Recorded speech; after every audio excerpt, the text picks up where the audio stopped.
Aloha, everyone, and welcome to the 40th Annual Hawaii International Film Festival presented by Halekulani.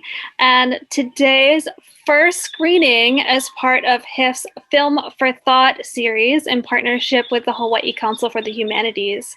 My name is Anna Page. I'm the Director of Programming at HIFF, and I'm honored to welcome you all here today and also to welcome our filmmaker and scholar here with us today this afternoon, Director Cecilia Aldarondo and Mehana Vaughn from the University of Hawaii.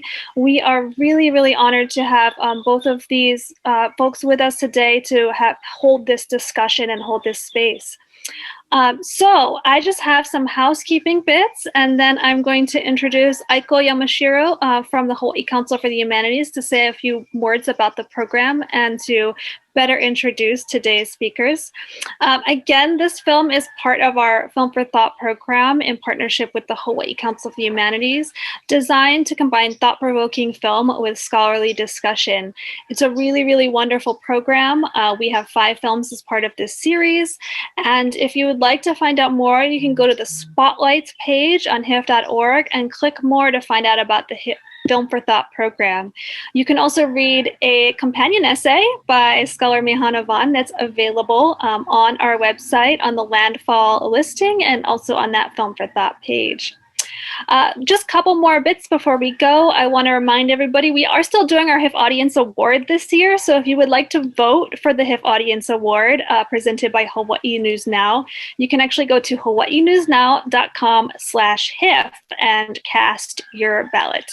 Also, we are holding our HIFF 40 for 40 campaign this year. This is our 40th anniversary. So if you love HIFF and you want us to stick around for another 40 years, please consider a donation today for our 40 for 40 campaign.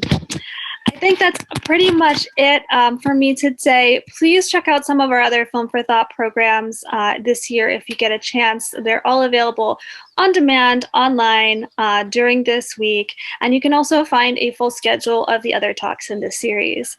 So without further ado, I would like to introduce Aiko Yamashiro, Executive Director of the Hawaii Council for the Humanities. Aloha, everybody. So nice to be together today. In Hawaii, it's 12 noon. I think we have people from all over. So wherever you are and whatever time it is, it's really wonderful to be together and to celebrate HIFF, celebrate you guys in 40 years of bringing people together and opening up all these stories that are about us, but also about worlds and people who are not us. And it feels really important to feel that connection and opening in this time when we're more isolated than before. So mahalo nui HIFF, and congratulations on your 40th birthday and for this meaningful programming like the one we have today. I'm really proud to be a co-sponsor of this. Our organization is Hawaii Council for the Humanities, and we really believe in bringing people together and in order to connect and to go deeper into things that matter to us and to our communities. And that's what we're going to be spending the next little while doing. And before we get to our wonderful speakers and conversation holders today, I just wanted to share a little bit. Our team, we were reflecting on this program, this Film for Thought program that we do with you at HIFF, and writing a little bit about it. So myself, and thanks to our staff, Liz Soto and Shannon Cristobal in particular, for helping to put together this year's program. We were talking about how, before our pandemic hit, the team at HIFF at Hawaii International Film Festival suggested that we return to this theme of Film for Thought, change makers, for our collaborative program. And now, in this moment, we're in this tumultuous change, and we feel really grateful for these films and for the intensity that they dare to hold. Each of these 5 films as part of this series, they show us a world that is exploding apart instead of coming together. And this feels, I think, in real life, this feels unbearable. But somehow watching these films helps. I don't really know why. Maybe because they can just hold it with us. And I think each of these films, they hold a story that feels like it's burning, but they hold it with strength and they hold it with care, and they help us feel a little bit less lonely. And we're all asking this question: how can we move forward into a future that we really want? So one of our guests today, filmmaker Cecilia Aldarondo, your work in Landfall is just, it's searing, it's heartfelt, and I think it stays in this crisis, quote unquote crisis, right, after the news cameras leave, and really remaining with the community who is there and who will continue to be there, and looking for stories, real stories of suffering, but also of strength. And so we're glad to have you, Cecilia, and to hear more about this particular film and just how you make documentaries. I know you've been, besides winning many awards and just doing this important storytelling work, you're also a part of the Firelight Media kind of leadership and cohort, and people have gone through that, and I'm excited that HIFF is featuring these filmmakers of color who are really leading the way and telling stories that need to be told and putting them center stage. So welcome. I wish you were in Hawaii so we could give you a lei to welcome you today too. I'm also really proud and happy to introduce Dr. Mihana Blake-Vaughn from Halilea and Ko'olau on the island of Kauai, where she is raising her children and just doing so much community work. We asked her to respond to this film because there are so many important themes, I think, that is really close to Mihana's heart and her everyday life about what does it mean to build an economy that really is from this place and that sustains and nourishes this place. What does it mean to be a part of a community that comes back against crisis and against a disaster, and really can reach for each other and show each other that we can build something else. She teaches at the University of Hawaii in Manoa in the Department of Natural Resources and Environmental Management at the Sea Grant College program, and a lot of community work as well, one of them being Hui Aina Momona. And I'm really looking forward to this conversation and then just giving it up to you folks, and exploring a little bit these places that we love, these people that we love, and what does it mean to sustain and nourish our communities beyond crisis and really believe that we are who we need. So mahalo nui, so grateful to turn it over to you guys, and thanks everyone for being here. Thank you so much, Aiko. I just have one housekeeping bit before we start. We will be opening it up for questions at some point in the conversation, so please feel free to ask questions in the Q&A box. And for those of you that are live streaming on Facebook, please ask your questions in the comments, and we'll make sure those get answered in our Zoom. So without further ado, sorry for the interruption. Here is Mihana and Cecilia. Ano ai me ke aloha ia o kou pakahi a pau. If it's all right, I just wanted to open with Oli. For you, Cecilia, your work, all of the many people of Puerto Rico who participated in this film and who shared their stories. They're so unbelievably moving. And also to all of you who are making HIFF happen for the 40th time.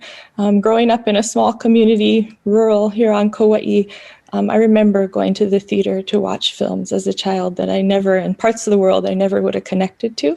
So I'm grateful that you're doing this year, even if online. E aloha no ka aina ulu vehi, vehi ke aloha o na kupunai. E punawai ke kaui kano, ano vale o Puerto Rico e. E ho mai ka maho popopono, pono mai ukai kai. Aloha. Aloha. Aloha. Aloha. Aloha. Aloha, Mahana. Thank you so much for having me. Thank you, and thank you so much for being here, and all of you who are joining us today. I'd like to begin, if possible, with a quote from your movie, Cecilia, and ask you about how you came to make it. But the quote is this: "Connections are made during tough times, and they happen for a reason." And it's one of the first things we hear, and I just was so struck by the beauty of your movie, by the resilience of the people and what they were facing after Maria, by the beauty of Puerto Rico and all the places you covered, and the amazing diversity of voices you wove together. And I just wonder if you could tell us a little bit about your own journey to filmmaking and to making this film in particular. Yeah, absolutely.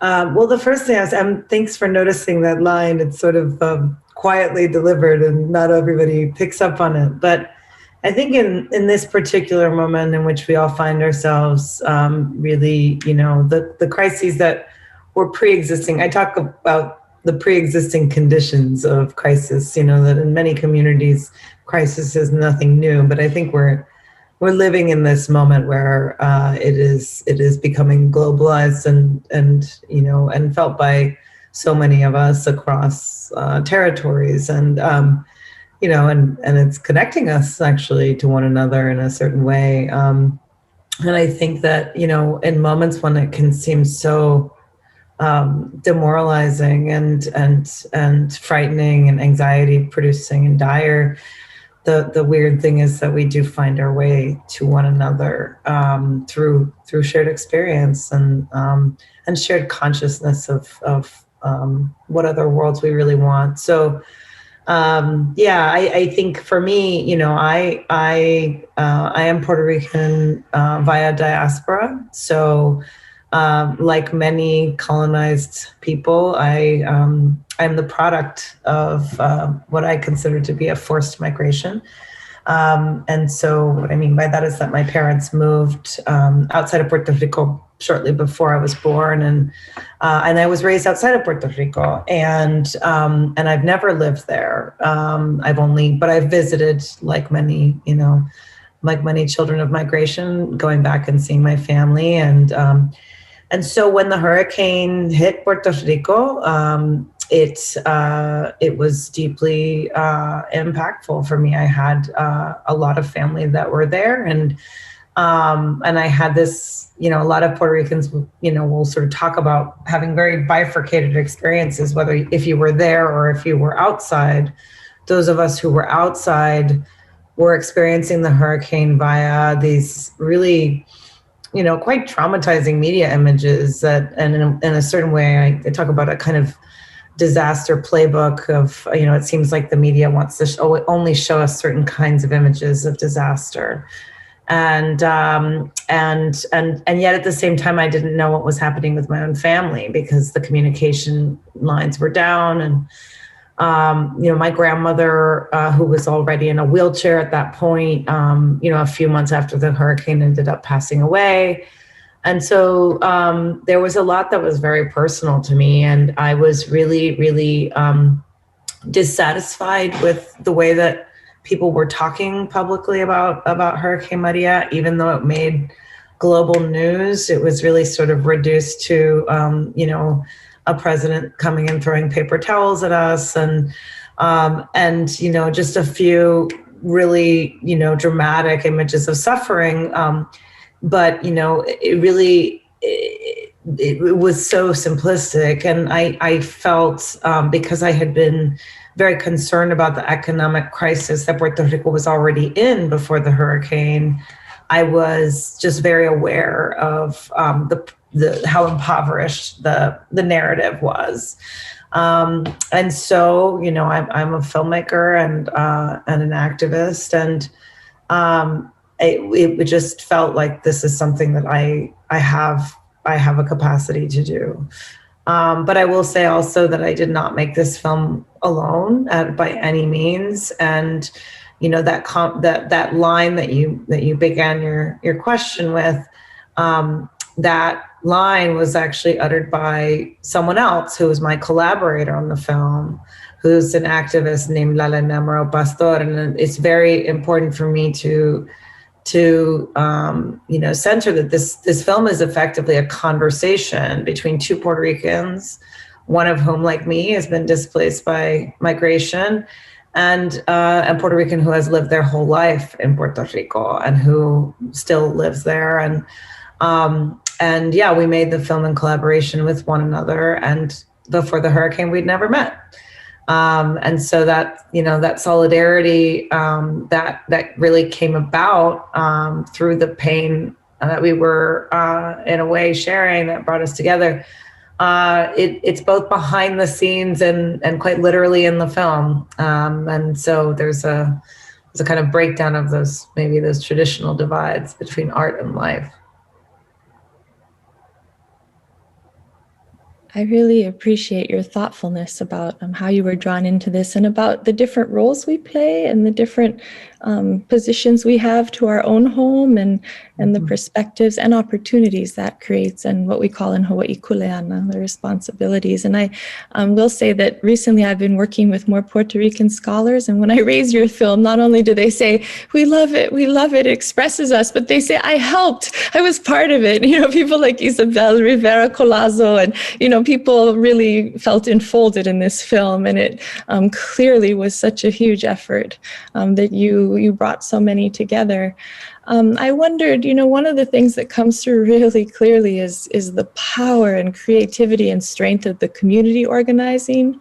Our community was flooded 2 years ago on Kauai. We broke U.S. rainfall records, and but one of the things we found was that official responses weren't necessarily going to help us, and that it really did require community response in relation to the community members in local government, all of that, but there was no federal magic wand, right?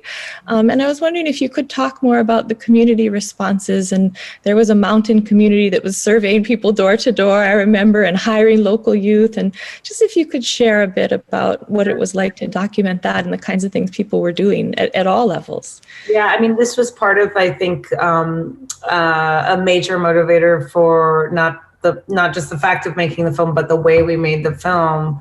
You know, like I mentioned that I was dissatisfied with the media narrative that was being circulated. It was a very victimizing narrative. It was, you know, this image of us with our arms outstretched, waiting for aid.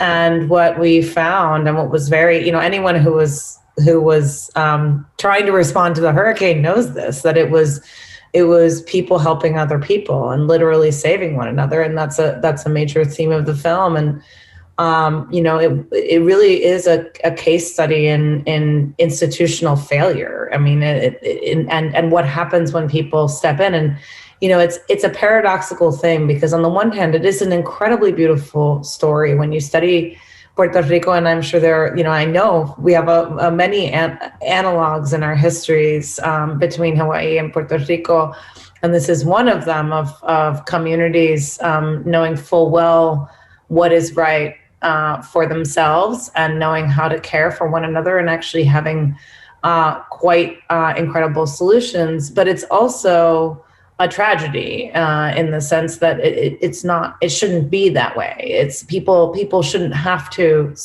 literally save one another, and not only in the absence of, say, their institutions failing them, but actually in an active situation of institutional attempts to eradicate them from existence.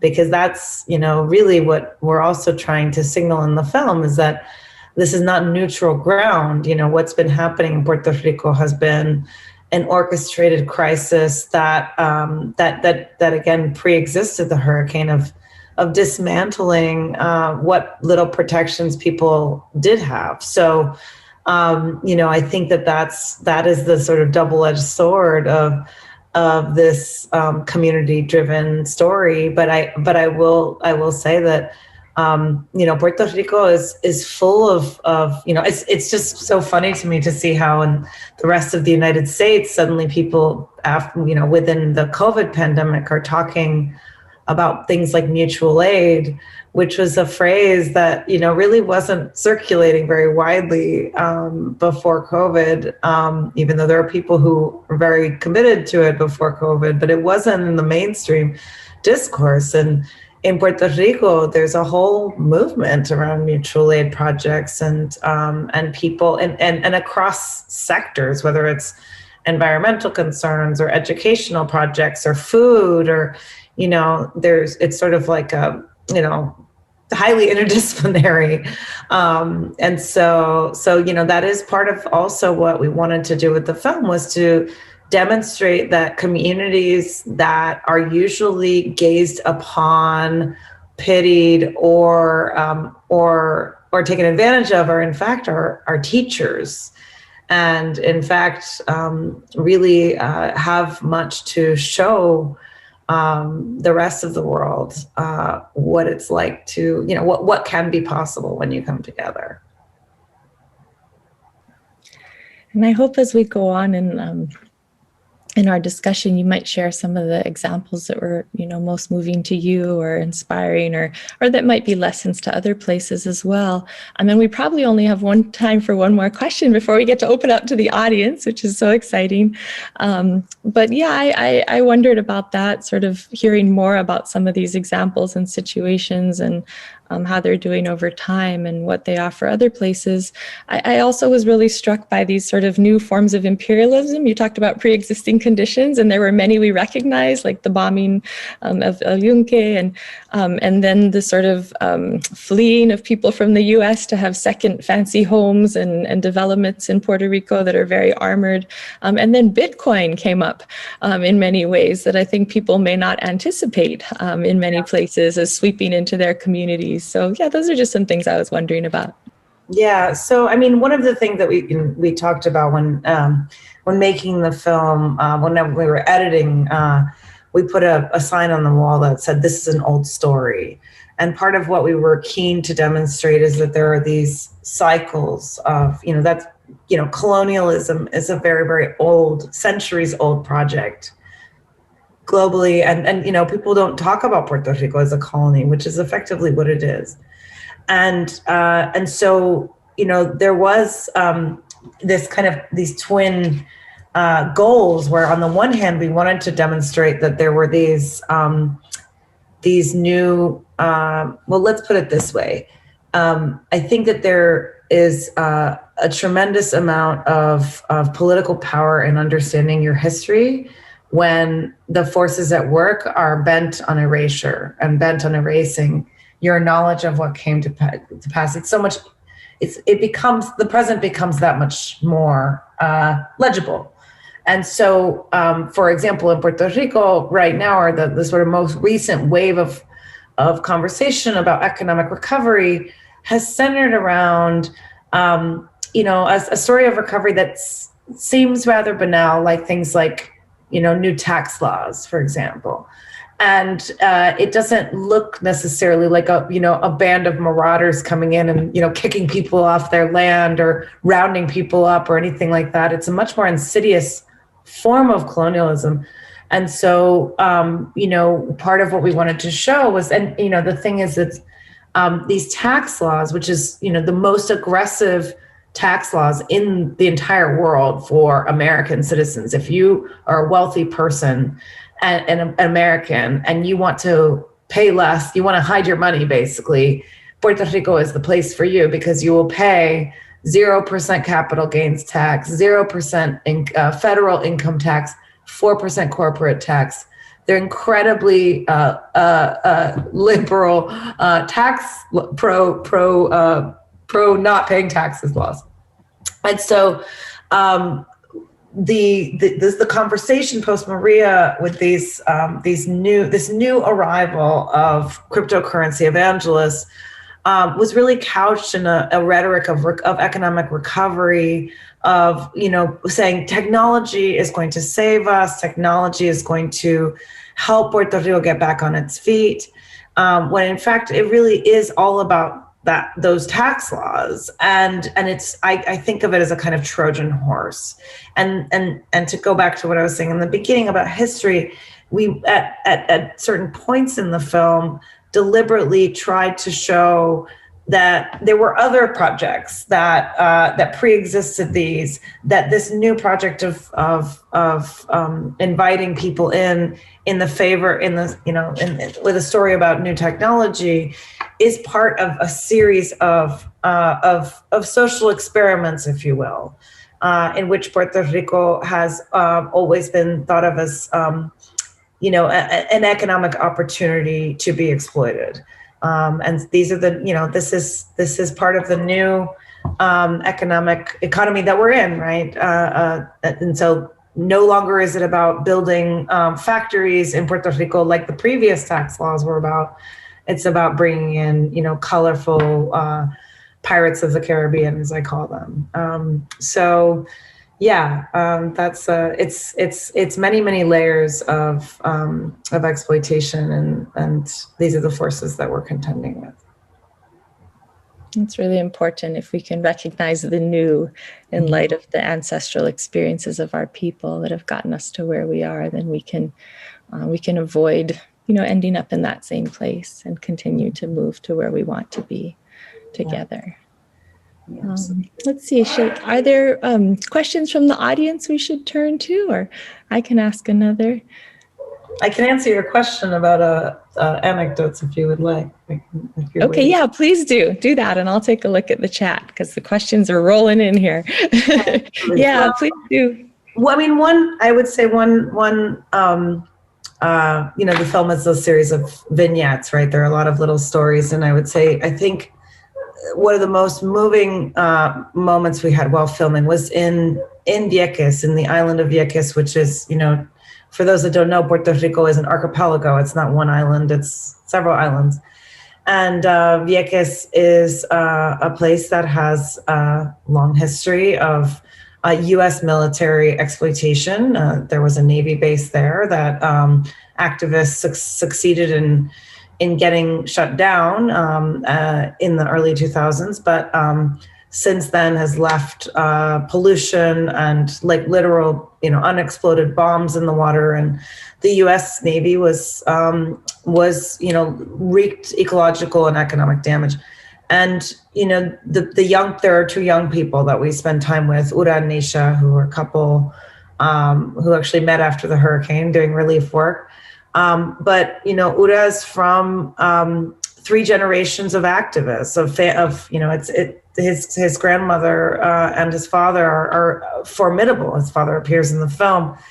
And to be with this family that for 3 generations has refused to leave, has not sold their house to tourist interests who have this combination of not selling off or selling out, and at the same time very actively, consistently fighting for decades now the U.S.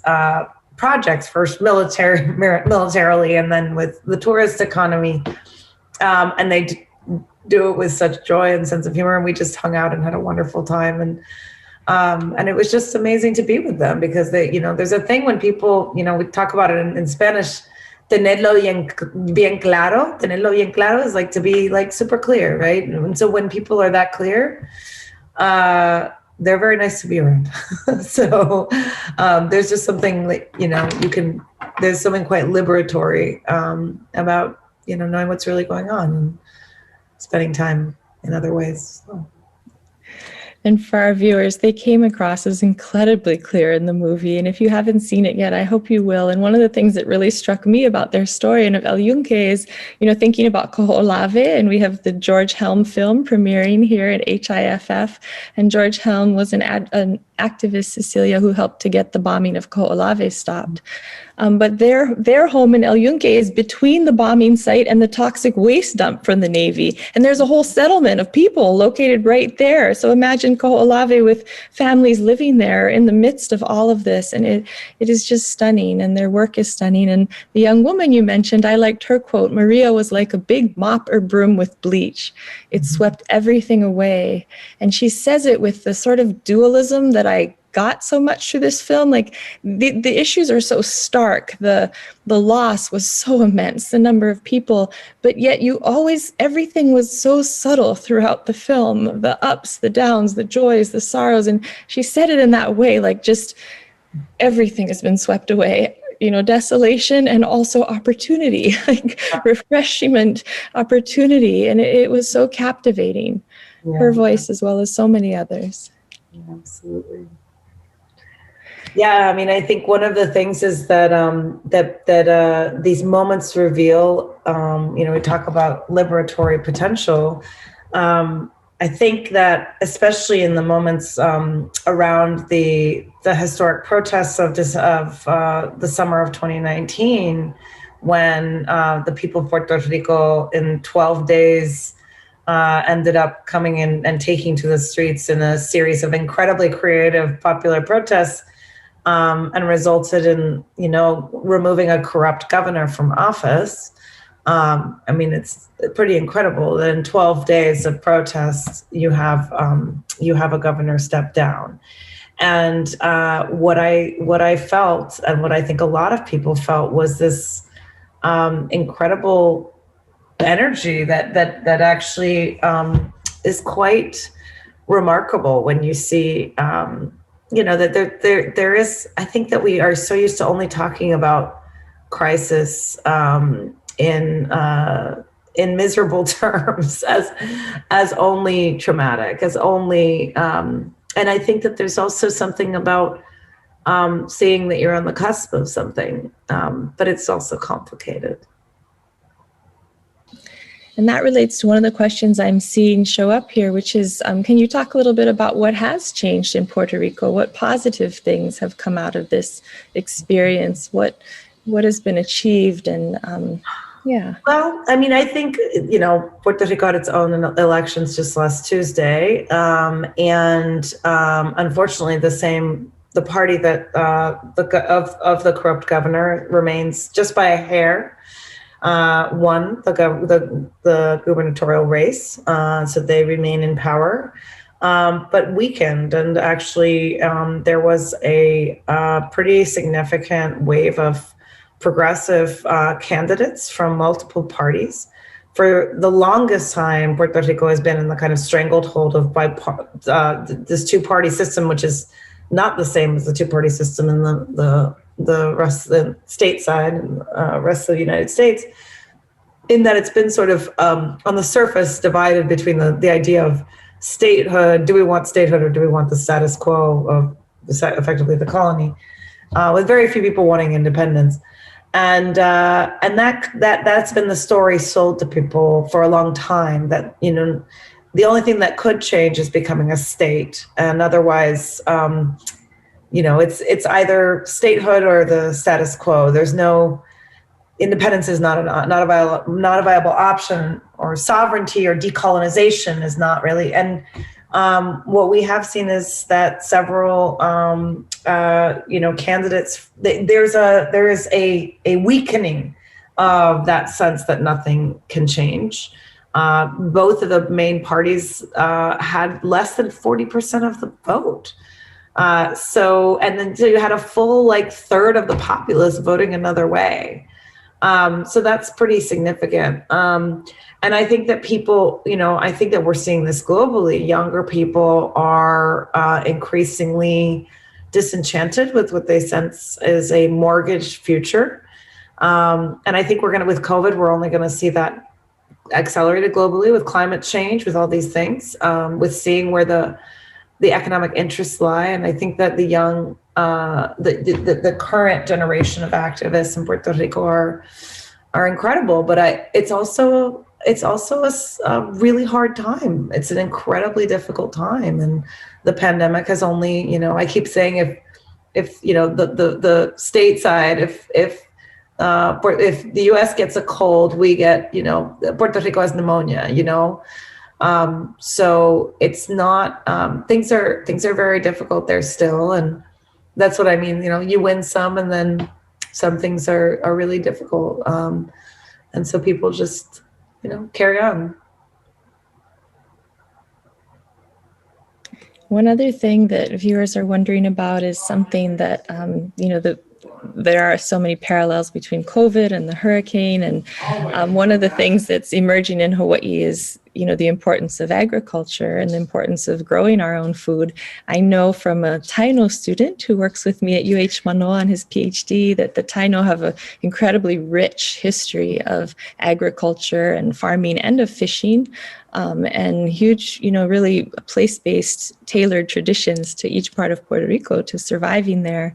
And there was a beautiful section of the film where a young woman was reviving farm traditions in her area and teaching others. And I just wondered about the role of food self-sufficiency and food sovereignty and all of this. Yeah, I mean, this is one of the biggest, barriers that Puerto Rico has to sovereignty, and I think that's what food activists know, is that if you have no independence in your food supply, then you can't feed your people. And in the case of Puerto Rico, you know, over 80% of food in Puerto Rico is imported, which is just when you think about what a fertile place it is, we're talking about a tropical archipelago. It's not that you can't grow food there. You can actually grow a tremendous amount of food quite well. But the history. So this is part of, again, going back to this idea of the importance of this being an old story. You know, in the early 20th century, the first part of 20th century, Puerto Rico was an agrarian society. Now, a plantation-based one, like, let's be honest, it was very much a colonial project of, you know, sugar and plantains and things like that. But there, people were growing food, and then the U.S. project of industrialization in the mid 20th century was one of moving people off their land and into factories, and in, you know, my grandparents are a product of that. My dad's father was trained in agronomy and basically was a monoculture guy, and you know, there was this idea that, like, you know, the U.S. project of modern U.S. Project was better than doing it yourself, your own way. And so, you know, you have things like canned food and processed food, and, you know, not just imported, but like lower quality and not diversified and not organic and things like this. And so you have a lot of food activists who are, you know, doing farming work. I mean, part of the thing in this segment of the film is that they're plowing with oxen, and they're plowing with oxen, not machines, very intentionally. It's a political gesture to insist. And, you know, this young woman, Maria, that you're talking about, she talks about, you know, Puerto Rican ways of knowing, you know, telling people that they shouldn't use the moon for the harvest because that doesn't work, or, you know, and you know, I think that Hawaii knows better than anyone, you know, how totally reasonable ways of knowing get demonized by colonizers, and so that is another, you know, yet another aspect of this sort of prism of justice work that people are doing in Puerto Rico, to say, we can grow our own food, and we know how to grow our own food, and in fact we have to you know, stop being dependent on imports. One other thing that I just want to mention is that for those that don't know, there's a thing called the Jones Act, which legally requires any ship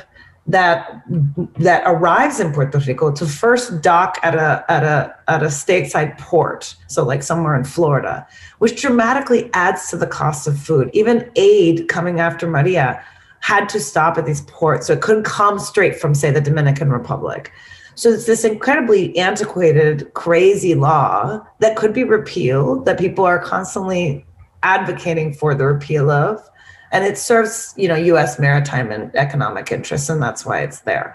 So this is yet another factor in, you know, the colonization of Puerto Rican food production. And, you know, Puerto Rico has more Walgreens than any other place in the United States per capita. So that tells you kind of what we've been conditioned to sort of live by.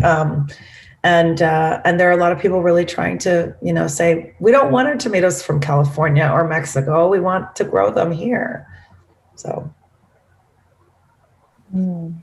Yeah, the Jones Act is an issue in Hawaii, and we actually import, well, a few years back, it was 90% of our food. And I think we're bringing that number down. But I wanted to share a quote from Maria, who you mentioned, because I love this. And she talked about using the moon cycles. And she said, you must survey the land with tools, not with your own eyes, as you've always done. And she was talking about these changes and these, you know, subtle putting downs and putting backs and ways of ancestral knowledge that now in Hawaii are very much springing forth again.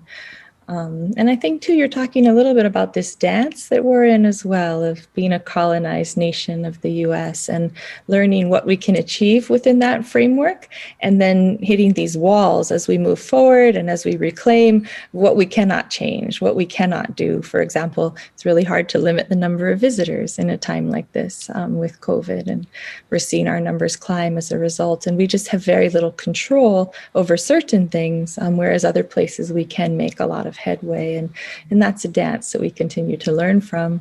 You are a gifted storyteller, and I wanted to ask about the dance of going home to your ancestral home where you weren't raised, but where you've grown up, going always at this time in the aftermath of Maria to talk to people about their stories. And how do you do that? Talk to people in a time of such loss, of such trauma, of such hurt, and just such intensity in all ways. Yeah.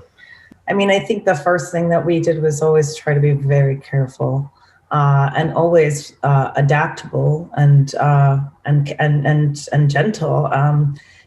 This is why working with Lale was so essential, because, and in many ways, Lale is also an outsider to a place like Vieques, for example. Like before this film, Lale had, I think maybe been to Vieques once, but really had no familiarity with Vieques. I mean, again, it's kind of, they call it the colony of colonies because it's quite cut off from the rest of Puerto Rico. And so, we were really trying to be very ethically judicious. And so, for example, one of the things that we did was I wanted to try and, while not indulging in the hurricane or the trauma of it, I did want to, one of the themes of my work always is the theme of memory and as it relates to politics.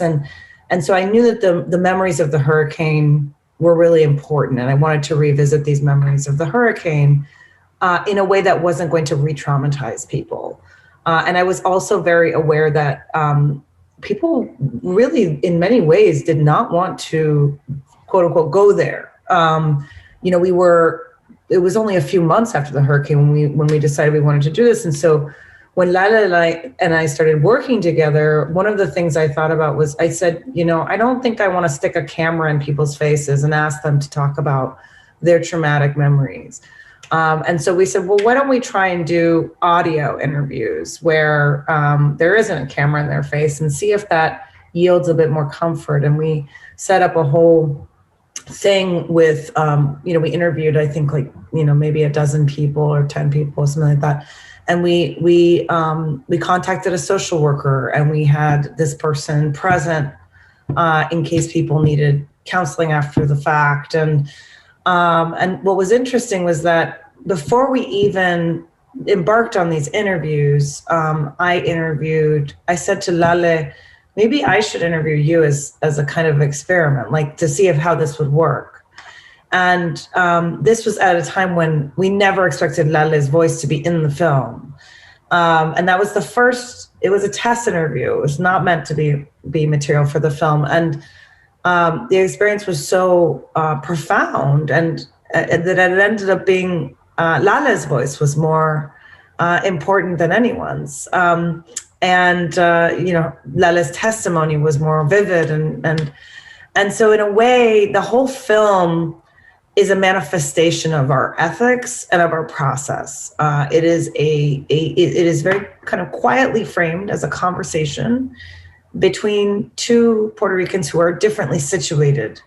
And the way I see it is that I think for people who, the thing I was very acutely aware of was not only do I have blind spots as somebody who grew up outside, but also I don't live there day to day.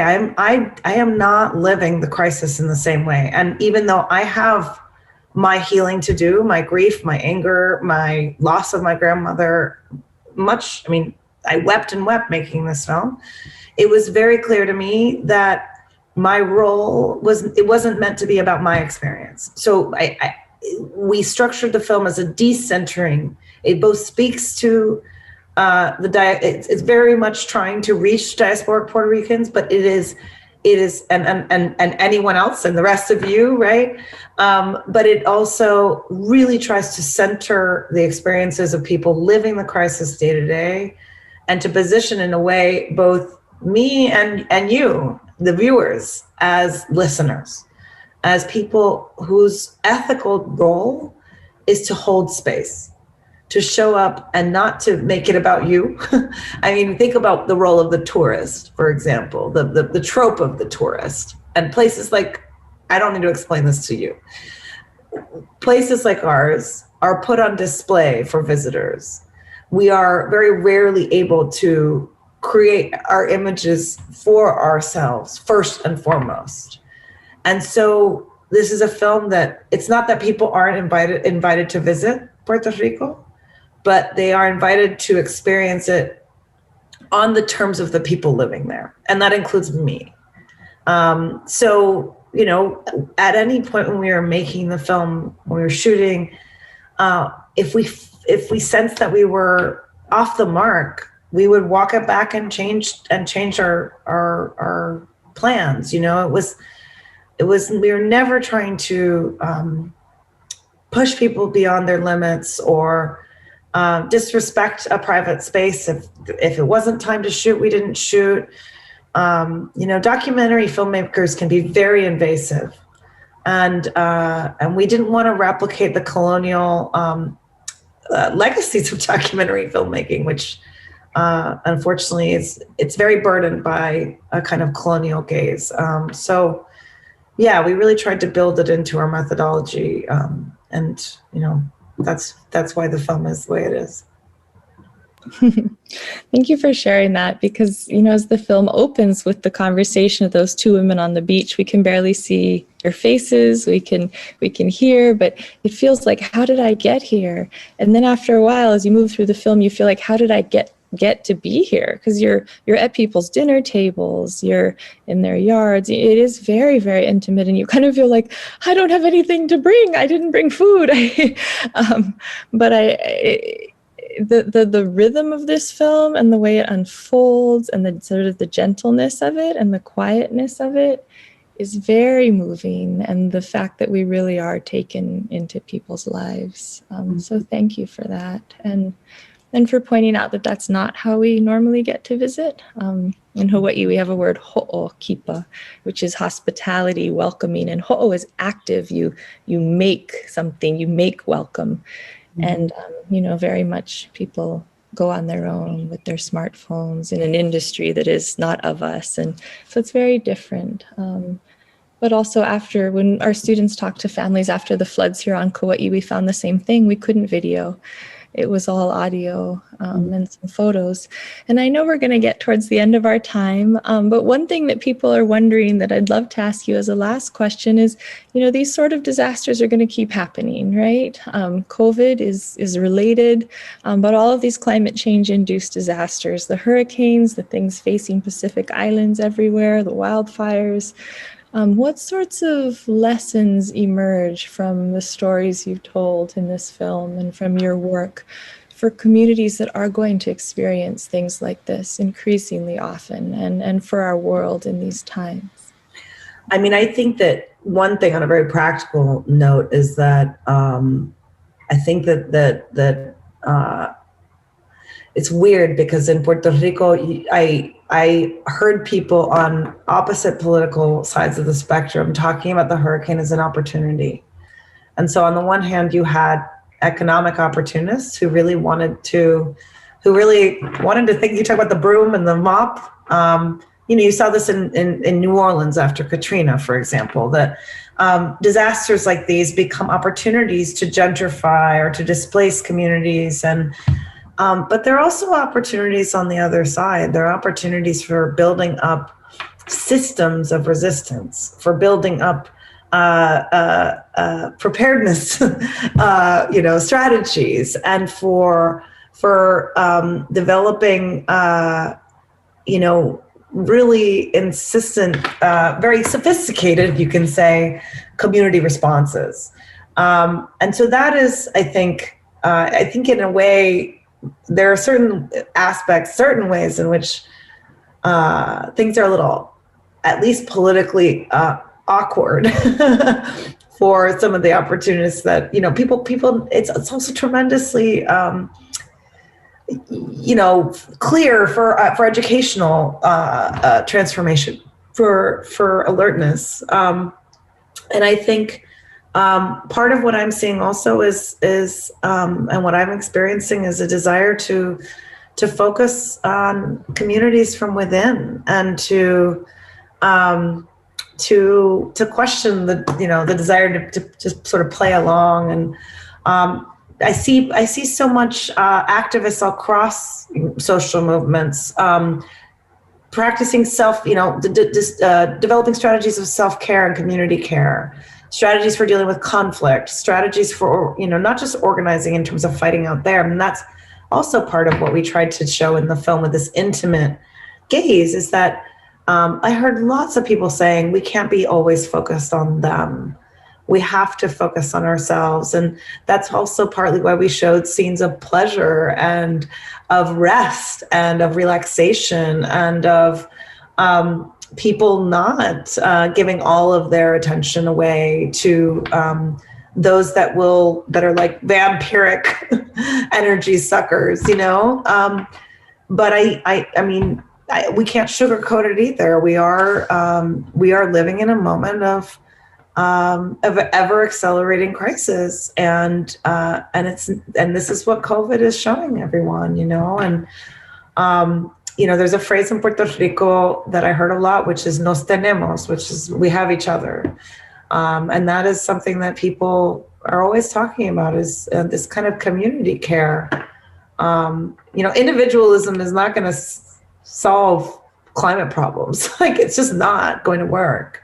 And I think you're also coming back to basics in terms of people seeing what makes a functioning society, having access to education, healthcare. It's this lie that we need to privatize everything, or that we, that people don't deserve to send their kids to school, like things like this. So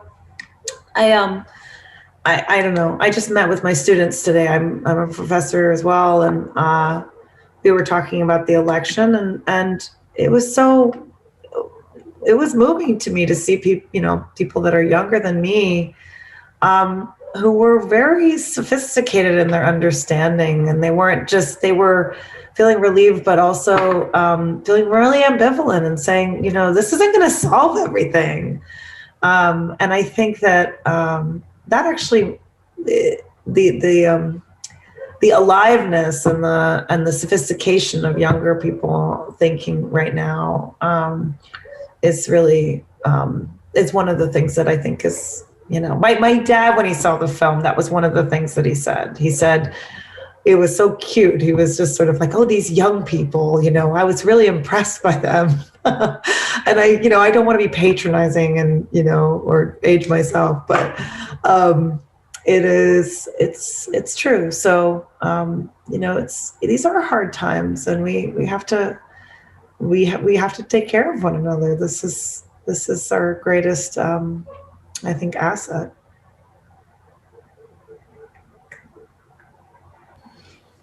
It's so true and so articulately said. And I just so enjoyed this conversation and getting to connect with you. And I love, this is one last quote I love, but it related to what your dad was saying. And it's at the rallies, actually. And maybe it's Lale's voice, but it says, many would say that this struggle has been going on for a long time, but we feel like a baby in diapers.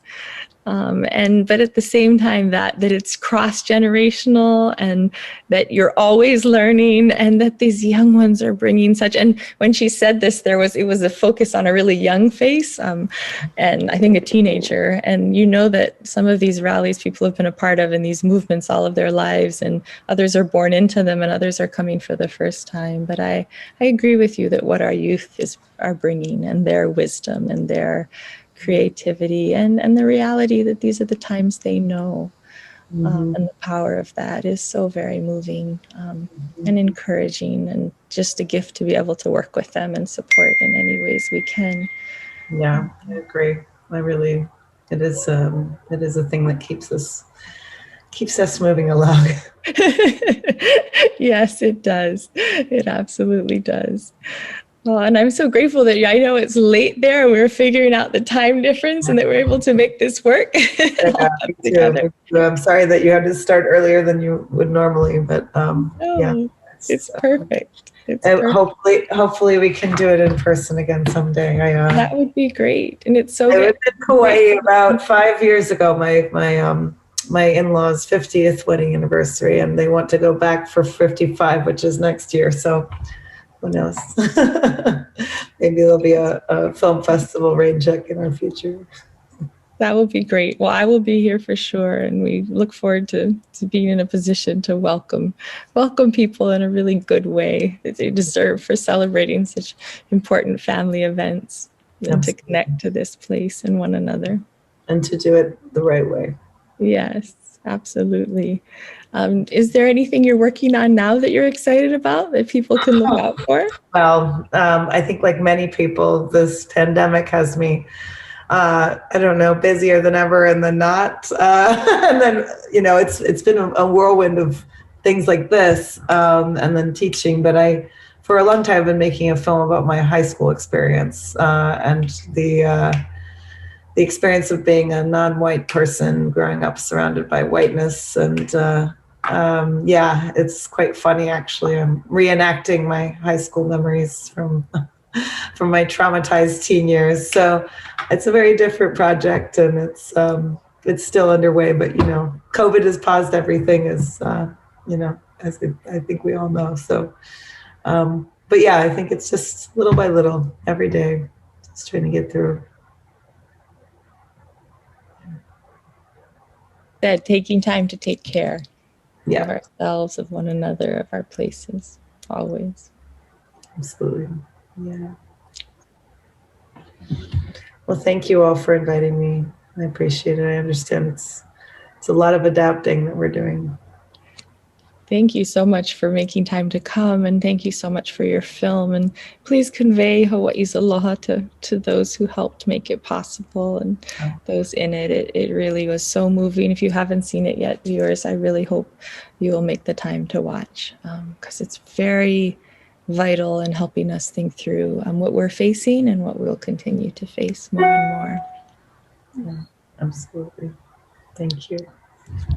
Aloha, Mehana and Cecilia. Thank you so much for this wonderful conversation today. Unfortunately, we are out of time for this conversation, but we will have it archived on our Facebook, and also it will be listed as a bonus feature on the Landfall film in our streaming app. So if you at home are watching on the streaming app, you will be able to watch this discussion if you click on the Landfall film listing in the streaming app. So thank you so much again for being with us today. Another huge mahalo to Hawaii Council for the Humanities, Aiko Yamashiro, Liz Soto, and Shannon Cristobal, the whole team at HCH.